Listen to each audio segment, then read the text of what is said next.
Hello and welcome back to yet another episode of The Rubber Match. I'm your host, Seth Weber. With me always my hetero life mate, Brian Freeland. What's going on? Unemployed. Week 2. Unemployed. How'd the job search go? Oh, man. I've been applied I think I sent out 50 applications this week. Yeah. Yeah. Including maybe a handful of federal jobs. And I don't know if you've ever applied for a federal job. That is a whole other ball game. Whole thing. Should I pull the keeper? Yeah, for one. I've had a rough week. Okay. All right. That's how we're doing it now. Yeah, man. It's so I'm applying for basically oh, there you go. I'll let you take that. Holy shit. Career. I've had a rough week.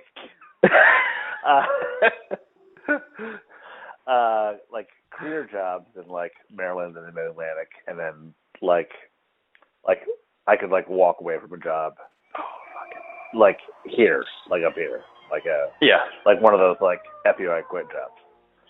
Yeah. Which it doesn't really make much difference because I said an FUI quit to a career job last week. So it's true. That's true.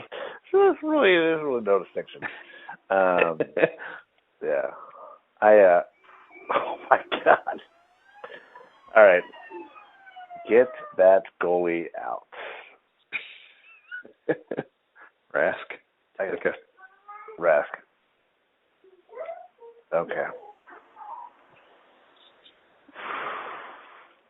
I had a fun yesterday.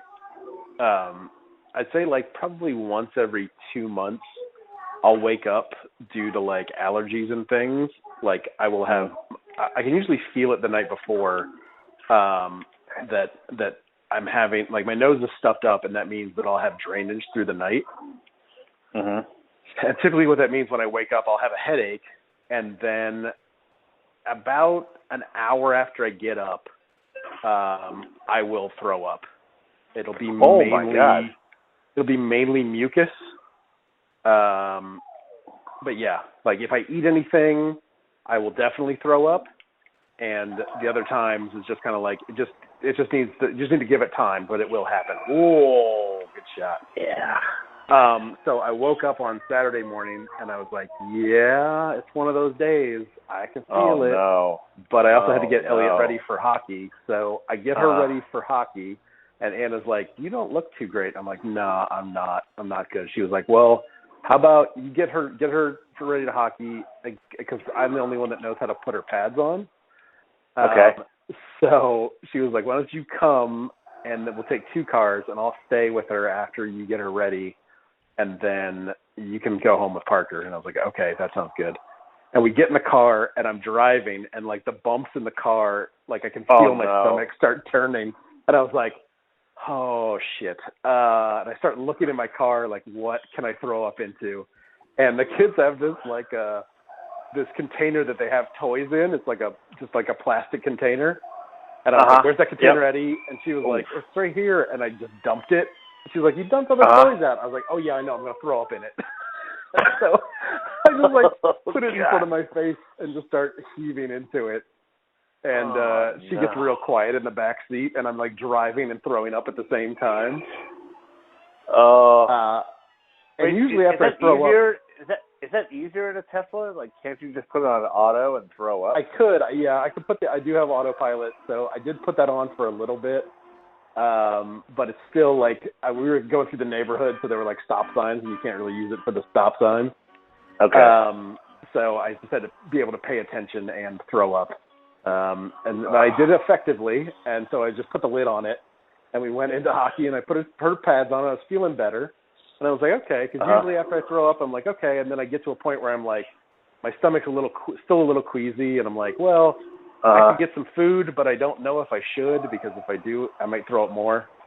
But I go to leave with Parker, and I'm like, okay, I'm feeling okay. Maybe I could get some food. Maybe that's why my stomach is feeling the way it is right now. And as we get further away from the hockey place, I'm like, no, I definitely shouldn't get food. In fact, I'm going to throw up again.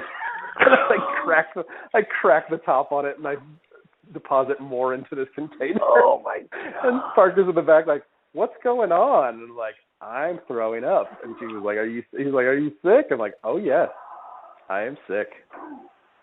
And that sounds made it home and passed out for a couple of hours. And then felt perfectly fine. But it was a fun Saturday morning. Yeah. That sounds awful. I mean, yeah. So there's a thing going around on like the internet about like, you know, kids in the 80s. Did you have like the plastic bowl that was like for popcorn and also for vomit? Yep. We still do that. Okay. I mean, like Anna did that while she was pregnant. Like it was a bowl that we would also use for other things, but you just put it next to the bed, and then that's what you threw up in. Yeah, exactly. Like I would say I tend to though when I feel it coming, because you when you're like the saliva in your mouth goes into overdrive to protect it. Yeah. I usually go into the bathroom and I'll just sit on the floor in front of the toilet, and that combination will just get me there. Yeah, for sure. Like, all right. It's happening. Let's hello toilet, my old friend. Yeah. As my dad would say, the Technicolor Yawn. That's good. You were like back in the day where it was not Technicolor. It's like I like threw up like black coffee ground. Oh. What? Because this happened like a week before your wedding. I threw up like it was like black coffee grounds. I was like, oh, that's weird. It was like all gritty and my friend who was a nurse, because I put it on my Instagram feed. My friend who was a nurse was like, that's hemolysis. That means you are bleeding internally. You need to go to like emergency room right now. And I had developed an ulcer because it was like the last semester of my MFA. I was trying to finish my master's thesis. I was trying to finish like the spring semester of teaching. I was also moving. I was dealing with bed bugs. I was like flying down to Texas a week later. There was a lot going on. Yep. Yeah. So yikes. I remember I woke up and this is at your old house in the guest bedroom, and it was like sputum. It's like basically like rubbery blood. But like I woke up and I was coughing, and I had to take my CPAP mask off, and the sputum like flew across the room. I was like, oh man. Yeah, it's like this weird kind of like rubbery blood stuff. I was like, oh, better go get that. It's still there today. I'm pretty sure I took care of it, but who knows? It could be. So when I was probably 3 or 4, the Dukes of Hazzard were on every Friday night. And my I was like, one week, my parents just let me have a bag of Twizzlers while I sat down and watched the Dukes of Hazzard. Sure. And a couple hours later, after I went to bed, I threw up as much of those like red Twizzlers as I like put down. Oh man. The very next week, my parents wanted me to learn my lesson, so they said, okay, like here's a bag of Twizzlers, but like you remember. They didn't think you had learned your lesson? Yeah, I don't know. I was 3. So what happened again? Nice shot. What happened again? Same thing. I threw it up. Oh no. 1 week later, they're like, well, right. He's got to learn this time. He already has he's like got 2 it weeks. Time. Didn't get it. No. Wasn't making that connection. And you know what? Until I had a 3-year-old, I thought that was like my fault. No. That I didn't learn? And no, that was just bad parenting. Yeah, no, that's ridiculous. I will say my 3-year-old has now. learned though. Like my 3-year-old ate American cheese 2 times, I think, probably in his life. Both times he's thrown up because of it. Like I don't know what it is, but like American cheese and him do not jive. And he asks every time I put cheese on anything if it's American cheese or not. Like he knows, and refuses to be in the same room with it. Wow. So you just weren't making that connection because I had to have wasn't. tasted the same coming up as it did going down. Oh, sugary sweet, same Yeah. consistency. Yeah. And it's funny now because, like, my daughter feeds her horse Twizzlers. Apparently, like, horses go crazy for, like, Twizzlers and sour gummy worms. Like, Yeah. They love sugar. Yeah, that's what, like, the sugar cube used to be, I guess. Yeah. Oh, nice hit. Oh, Take that back. Don't know what I'll do with this. we have been having an issue lately. How does dinner go with Cameron? Like, is she a good eater, or is it like freaking forcing someone to eat?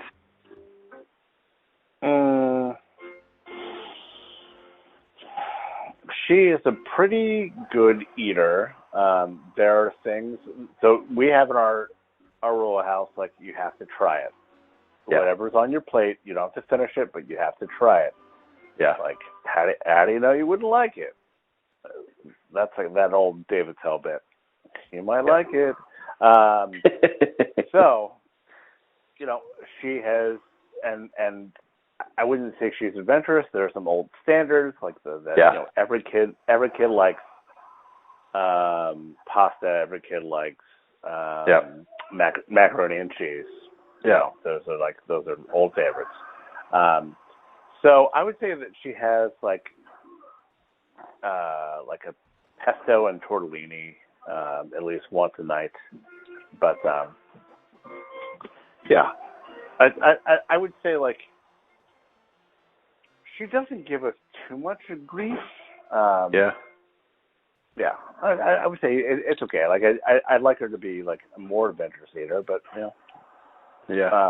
I mean, I feel like right she'll now we're in, like, I don't know. Anna's like, she was like, I don't look forward to dinner anymore. Like, it's like constantly a battle of, like, we will spend time making food and then, like, it's like, I don't want this, and then they're just like pick at it or just don't eat any of it and just complain, and it's like, holy God, like, this shouldn't be that hard to put food in your body.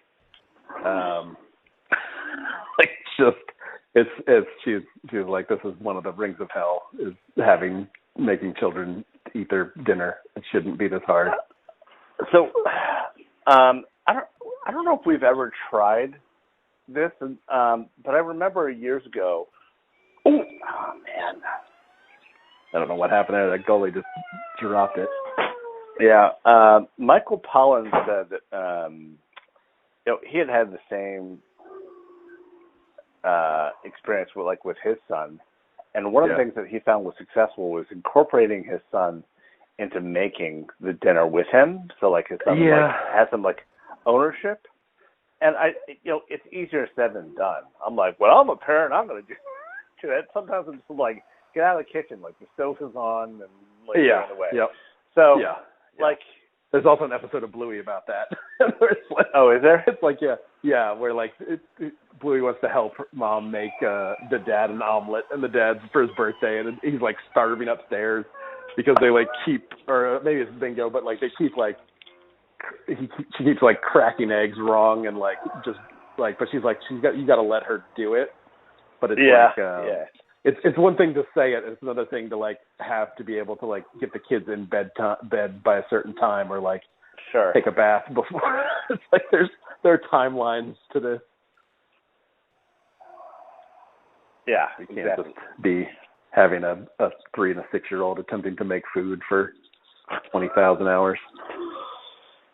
But, like, he helped Anna make it last night. And or not, the night before last, and still, like, it was like, no, I'm not. It's not what I want to eat. I don't know. We're I'm kind of at the place now where it's kind of like, well, that's what's for dinner, so. Yeah. And it's sort of like, I guess you'll learn that, like, you need to eat what's there, and if you don't, then you're going to be hungry. But that can only go on for so long. Yeah, I also think it's a phase.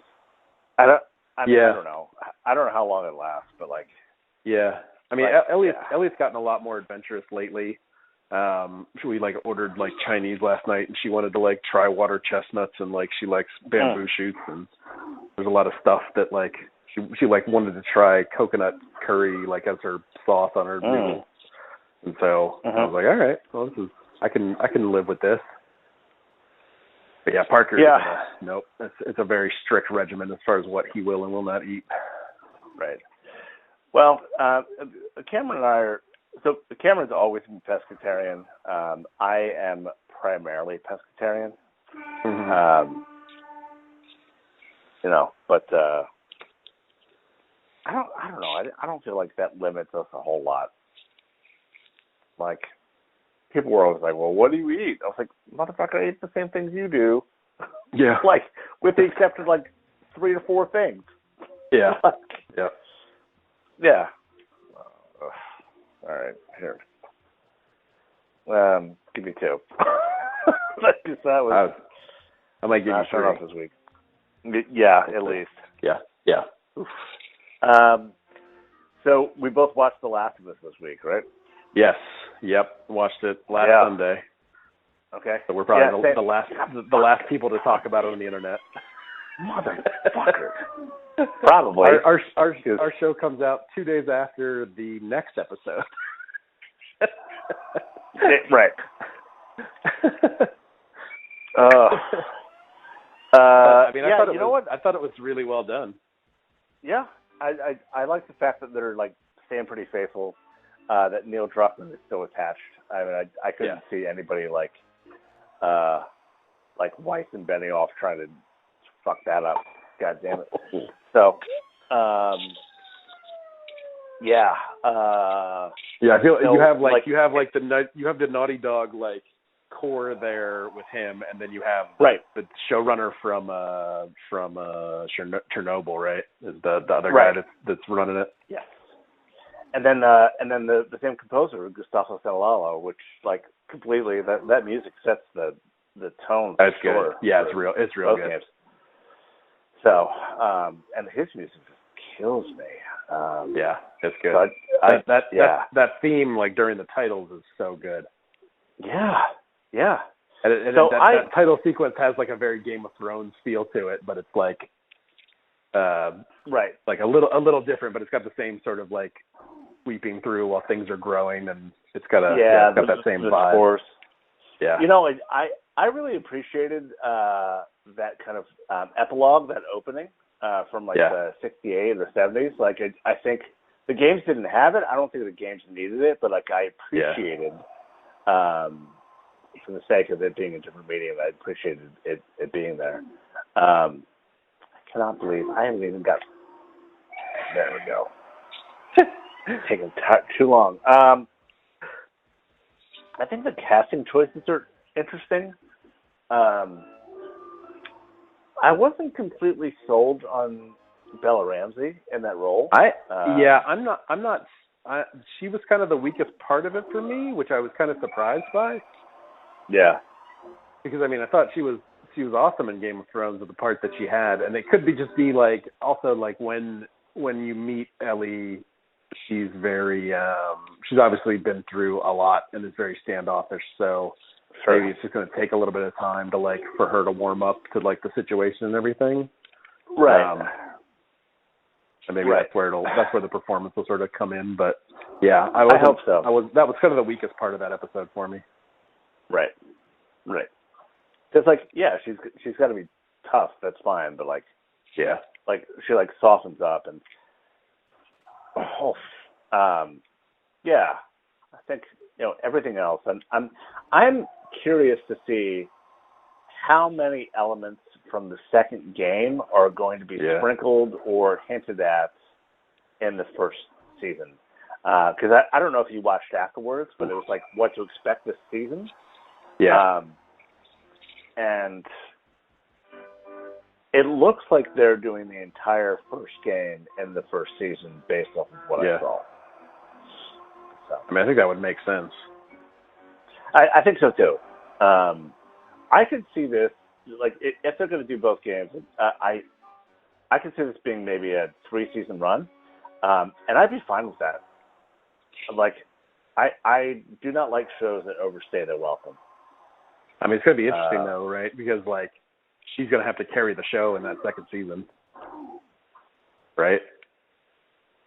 Like, as far as I know. I'm not saying anything. Yeah. I'm not saying it. Well, I'm not saying anything. So, yes and no. Yeah. That's all I'll say. Because you haven't played it, so yes and no.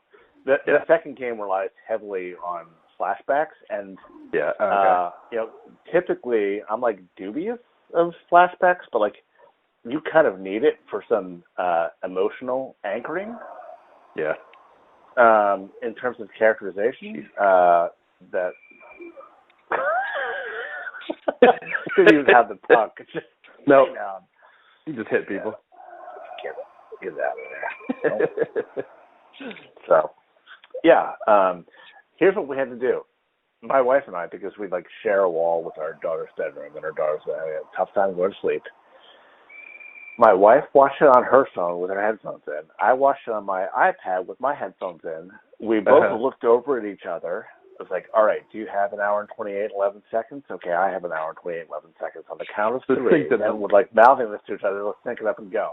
Well, for some reason, mine had a what to watch this season on HBO, and hers didn't have that. And we're like, oh no, what I have that. So we actually had to get to like that first scene, and it was like, all right, this might be off by like a split second, but like based off of like where I am, and where you are, and we were able to do it that way, and it worked like enough so like when there's like the grandmother is like making her head nod and whatnot in the background, like we're both able to reach out. I will say, and this happened to me when I replayed the first game as a father, but during that scene in the first episode, I don't know how you felt, but like Casey and I were bawling. It didn't affect me as much as it did in the game. Really? Yeah, like there was something like they obviously did more setup for it, but maybe because I knew it was coming and I didn't know it was coming in the game. But it also seemed like really sudden. Like I don't remember it happening like that in the game. Like I remember the frantic like trying to get out of Austin, and like I don't remember them encountering like a soldier and like him being the one that did it. I thought it was like a car accident or something. No, they have a car accident, but then so they wreck the car, so then they have to like run through town. So there's this whole thing when Tommy is like holding everybody off with like the rifle, and they have to run through town. You have to run through a restaurant. You have to kick out a back door. People are coming, and then like you like roll down a hill, and you think you're okay, and that's when you get like the spotlight. So that was almost like shot for shot, how it happened in the game. So like, I knew it was coming, but because you get that whole thing from her perspective, right? Like, she's looking out like the back of the truck, she's seeing it all go down, and that's why like Casey is replaying it right now. She's like this is like she's like looking over me. She's like, this is it. Like, I'm like, yeah. So I've actually gone back to this week to replay the second game. It's been a couple of years, but I just kind of want to spend a little bit more time in that world. I saw something like posted that said that like that bit in the on the radio where they talk about like problems in Jakarta or whatever, as it being like the sort of focal point of it, that apparently like the majority of the world gets its flour from there. Oh, interesting. And that's maybe why it spread as much as it did, is that it had gotten into the flour. And like she didn't, like the daughter didn't eat the cookies, and she didn't try the muffin, and that was what infected them. Like the neighbors. And I was like, whoa, that's kind of crazy. Yeah. And they didn't have any flour to make the cake, and then he didn't pick up the cake coming home either. And I was like, that's really interesting. So basically, all the survivors like either didn't have flour that day or were gluten intolerant. Oh Jesus! Yeah. Yep. That's what saved them. Yeah. They're gluten intolerant. Yeah. That's really interesting. Do you remember where you heard that? I just saw it like on one of those like Facebook things where it was like it was something I don't remember where it was, if it was like a video, if it was like one of those like picture posts that was like linked to like an article on some site. But yeah, I was like, huh, could be. Yeah, you figure that like that kind of fungus could like grow in bread or flour or whatever. Right. Well, I mean, so he, in that first scene, they did say like ergot, right? Yeah. Which is a rye fungus. Yeah. That's interesting. Yeah. No, I really like that. That's gonna be fun as a writer. Like, I wonder how much can I add to this story? Right? Yeah. Like to go back and revisit it. Yeah. I mean, I feel like it'll be interesting if it does like pick up, which I mean, like I'm sure it was like HBO's like second biggest premiere or something like that. Sure. Yeah. That like I wonder if they try to take it beyond like the games and like try to like expand the narrative even beyond that and try to do like Walking Dead style.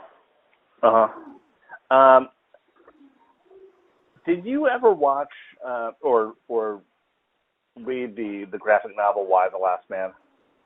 No. I know they did make that show. They made like a season. They did. Yeah. Yeah.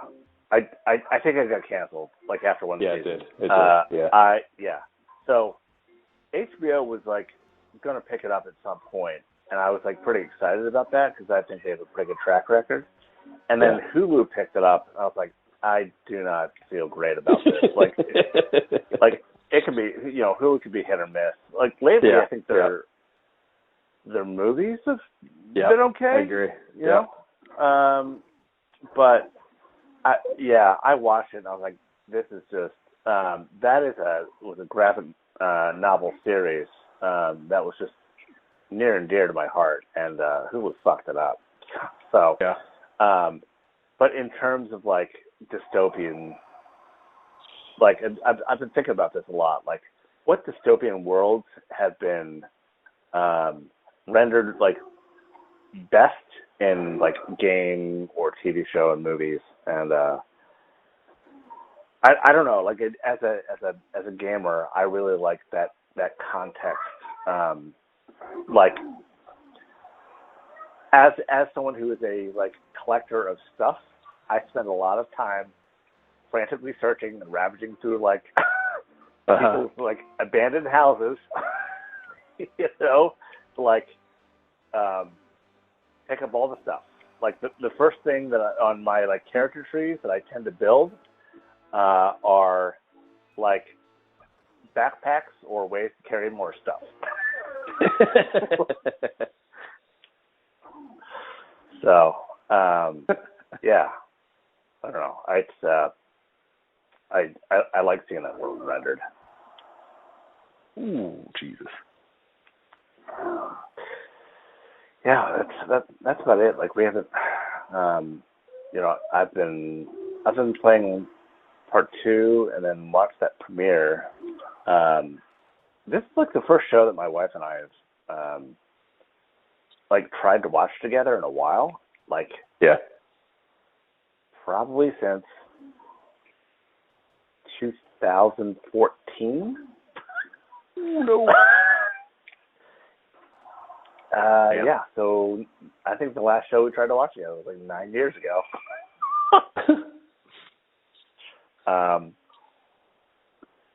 We just have different interests. Yeah. Or sometimes we have the same interest and she's already watched it, or we just like our schedules get aligned, or she's not feeling it one night, I'm not feeling it one night. So Yep. I don't know. Are you and Anna one of those couples where like you have to watch everything together, or can you watch things separate, or how does that work? No, I mean, like I kind of feel like it's really hard, just because like Anna puts the kids to bed during the weekdays, and I do Saturdays and Sundays. Okay. And then she gets up early. And that's sort of like her time. So like we really don't have a whole lot of like. There's not a whole lot of overlap where like it's just us and not the kids. So when we do, we end up. I mean, like we mainly end up watching mostly. We've been watching a lot of Nailed It. But before that, yeah, like some of the stuff stinks, but sometimes it's like really hard to say like during that time it's hard to say like, oh yeah, let's get into like an hour drama. But we really like just to find something that was like a bit silly and like a little bit more lighthearted that you don't have to think about. Sure. So like we watch a lot of Brooklyn Nine-Nine, or we were watching Murderville on Netflix, which is really great if you haven't watched it. I haven't. Also have. I know. Go ahead. Oh no, it's just Will Arnett improvising with like they have a special guest each episode who plays Will Arnett's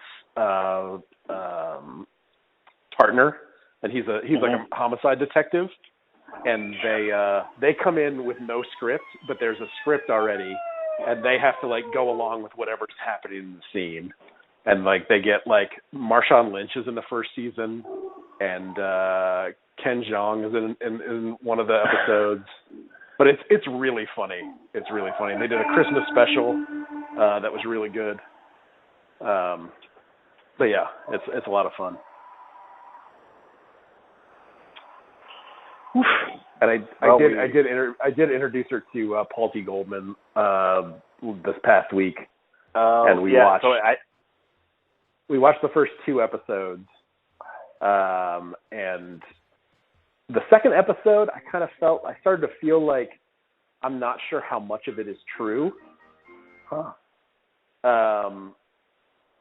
but it's still highly enjoyable, and I will continue to watch all of it. But now that I have her involved in it, I'm gonna have to wait for her to like watch it, and I think the finale is on like tonight or tomorrow.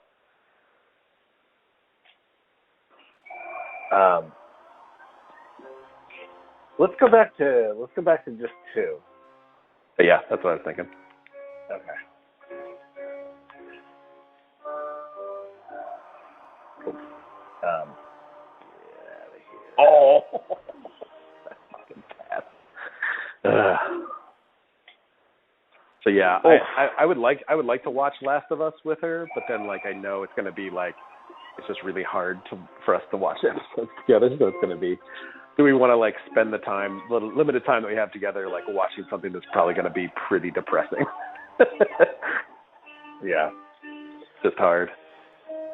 Yeah. I know it hasn't come up, but like I'm pretty sure that Ron Swanson, what's his name? Who? Oh, damn, why am I blanking on it? Nick Offerman. Nick Offerman, yeah, playing the role of Bill. Yeah, that's good casting, I think. It is. It is. Yeah. I'd like to see him. Where's my get in there? Thank God. Good job, Hogberg. I kind of like to see him play some more roles like that. Like I think he could play that survivalist, no nonsense type dude pretty well. Yeah, for sure. Like I think that works on both ends of like comedy and and drama, and like just that's fucking terrifying. Oh yeah, like watching the show Preppers, like I was like, how, like some people are pretty ridiculous, but they're like so serious about like what they're doing and like what they believe is going to happen funny. That it just becomes funny. It's a fine line between like nuts and like funny nuts and scary nuts. Yeah. Sure. I remember one time, Casey was like, "Hey, should we I feel like there's something we should get ready for." I was like, "You don't know what you're asking. Like, what is going to make you?" I was like, "What is going to make you feel better?" And for her, It was like some water, getting a 72-hour go bag and getting something for the dog. She did not appreciate when I blew a whistle at 3:30 a.m. and said, "All right, everybody out, we're go. Traded. This is it." Yeah, that's not what she wanted. So I was like, "Oh, so we're just okay." It's called preference. You want theater. I got you. You don't want to be actually prepared. Right. Yeah. So, okay, here's your comfort. Oh, man. All right, so I think we need to dig into possible games for next season. Right. So, you know what? This 23, 24 games is going to be good because at the rate we're going, I think it's going to be like about half a year, right? Yeah. Yeah. That's good. All right. So what's on the list? Okay, so log jammers? I have yes. First and foremost, log jammers. Log jammers. Okay. That's definitely one-on-one. So the first thing I have is For Honor, which is a one-on-one, like, kind of a fighting game, but it, like, takes different types of warriors from, like, different eras. You can be different types of warriors. And you, like, have, like, it's a pretty small map. I think they do 2-on-2 as well, but you can do one-on-one. So they have, like, samurais versus, like, knights and, like, you know, it's pretty, like, crazy, like, one-on-one combat.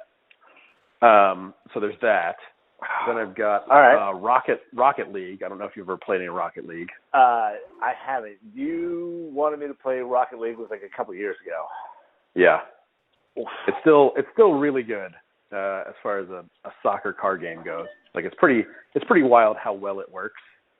Okay. I've never really played one-on-one, but you can play one-on-one. Okay. I think the most you can do is 4-on-4.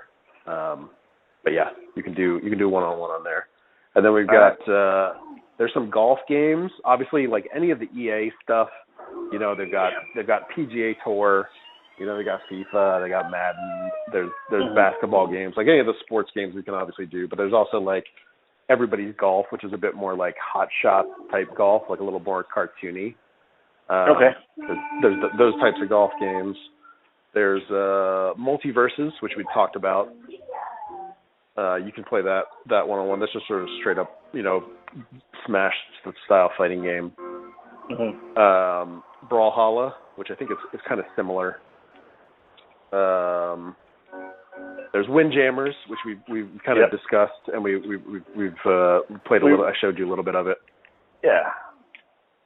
Which is something that I was obsessed with when I was growing up because I had seen it in a magazine. Like I used to get gaming magazines, and it came out for the Neo Geo, and nobody I knew had a Neo Geo.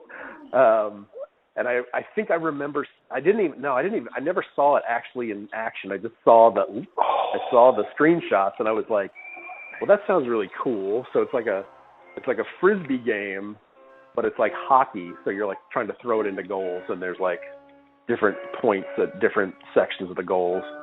And then when I came down to UT, there was an arcade game that had a Neo Geo machine in it that had Windjammers, and I finally got to play it.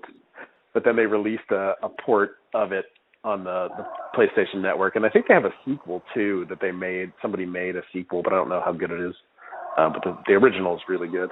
And there's another game called Nidhogg. Nidhogg. Which Nidhogg 2 is out. You can get. Oh damn it! Fucking hell! But it's a fencing game.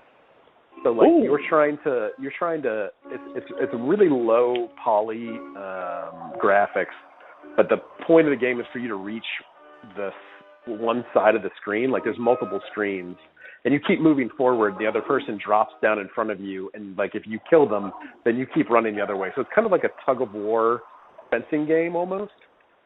It's really fun, and it's really dynamic. It's a pretty good game. That's definitely definitely a possibility. There's some sort of MOBA-ish games, like Big MOBA? Crown Showdown. Yeah, where you have like a team of people and you can sort of switch between the different. Oh my God, I have nobody over there. You have to like conquer certain areas. You have to like it's sort of like capturing certain areas with your troops. Okay. But you sort of control them all. It's like a tower defense? Yeah, kind of. But you have control over all of your people. So you're trying to advance your people through a particular area. There's another one-on-one fighting game called Stick Fight, which is kind of a similar thing where like weapons drop onto the screen and like oh Jesus Christ, get there. You're just stick figures and you're fighting against the other people and you like use the weapons that you have to blow each other up or cut each other or whatever it is. Oh yeah. What else? There's another one that's like that, but you're spiders. It's called Spider Heck, which is pretty awesome. Spider Heck. Yeah. And then there's another one called Roller Champions, which is free. It's an Ubisoft game. It's kind of like roller derby, but there's like a bunch of power-ups, and it looks pretty interesting. Might have a little bit of like football in it too, because I think you like hold a ball, so it's a bit James Caan rollerball inspired, I think. But that one's free to play, but you can play one-on-one against other people. Those are kind of the PS4 ones I have. On the Switch, obviously, there's Super Smash Brothers, the OG. Oh, yeah. Super Mario Party All-Stars, you can always play one-on-one in that. But you'd have 2 computer players in Mario Party, but you can play that online. There's Super Bomberman, which can always Bomberman gets intense. Yeah, it's been a long time since I played Bomberman. Yeah, I haven't either. I used to play with my roommate. We'd play some intense GameCube Bomberman matches. What else? Tetris 99, which is an online Tetris game that's free to play on the Switch if you have the online stuff. It's like included in there. There's Mario Kart. And then there's another game that was made for arcades. But they have it on the Switch called Killer Queen Black, which I think is I've never even heard of it. Yeah, they have like these giant arcade cabinets. Like if you go into an arcade, you'll typically see the machine for it. But it's like it supports up to 4 players. But it's like you play as like different types of like aliens. And man, these passes are not going where I want them to go. And I think you just try to destroy the other person or the other team. But it's always like touted as like one of the great like head to head experiences. Ooh. I mean, I think we have a lot of choices. There are a lot of. I think it's a lot. I think it's a matter of like, do we want to find something that will like take up a decent amount of time, or do we just say that like we just pick the thing that like interests us the most, and if it ends up being like because they're like shorter games or whatever, we can just like end up playing more of them per episode. Sure. Damn, fucking wrecking me. Well, all right. So I had the 3, so it would really only be like 4-2 right now. Yeah. Well, you had 2. You had 2, right? Oh, my own guy. I think I had. Oh no, you're right. Maybe you had 3 in the 2. Damn. I'm telling you, there's something that they like. Once they get on a roll, it's hard to stop. It has to be. What was it in NBA Jams? Like when you got on a roll, like you would like he's turn heating up. fire. Yeah. Yeah, exactly. So I was thinking about something. The first time that like I went over to your house, it was like completely random. I think we should figure this out. So in terms of games, I think we should probably go with the one that interests us the most. I think I'd be interested in maybe a head-on fighting game next, and trying that out. Okay. And only because I have a disadvantage, I think, in sports games. I don't know why. In sports games, maybe okay. this something I need to get over. I don't know if fighting games would be any better, but I think it would be interesting for both of us if we both started at 0, or at least did something different than hockey. If we went to hockey to soccer, it's you have more guys and the idea is still the same. You're trying to get something down to another net, right? Yeah.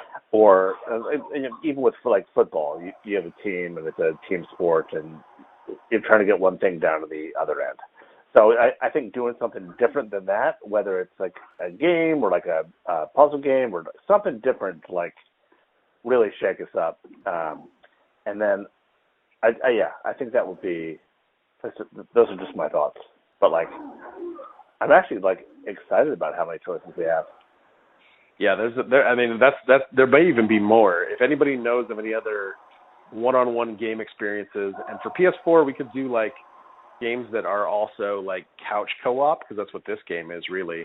This doesn't have online capabilities, but we can play it through share play. So we can either do couch co-op stuff, or we could just do things that actually have one-on-one online experiences. So I could be missing some stuff that I'm not thinking about. But actually, when you said puzzle game, it made me immediately think can we do Puzzle Fighter? I want to do Puzzle Fighter. That game fucking whips ass. I don't know if I've ever played Puzzle Fighter. You never played Super Puzzle Fighter over at Mike and John? Maybe I did. Maybe yeah. It uses Street Fighter characters, but as you match stuff and clear stuff, they do moves. And you try to knock the other people out. It's so good. I think now that you mentioned it, I think I had it on the PS3. I don't know if there's a version that exists on PS4. I'll have to look at that. Oh. But yeah, okay. We'll look at the list then, and we'll narrow it down to something that's not sort of sports related, and then we'll put up a poll on the YouTube page and see if we get any responses for if people have any strong feelings about it, and then we'll look at what those are mixed with our feelings, and then we'll pick something. Yeah, for sure.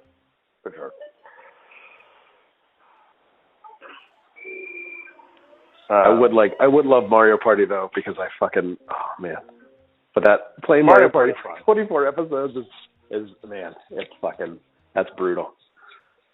It's a lot. That's a lot of Mario Party. All right, so show win for you. Yeah. And based on that first game, I thought I fucking had that, but nope, not to be. I know. Well, we will check the poll and give us your thoughts on what we should start playing. This is episode 19, so pretty soon. Wow. Only got about five more of this, and then on to new ground. Okay. Cool. We'll see y'all next time on the Rubber Bench. Take care, y'all. Bye, y'all.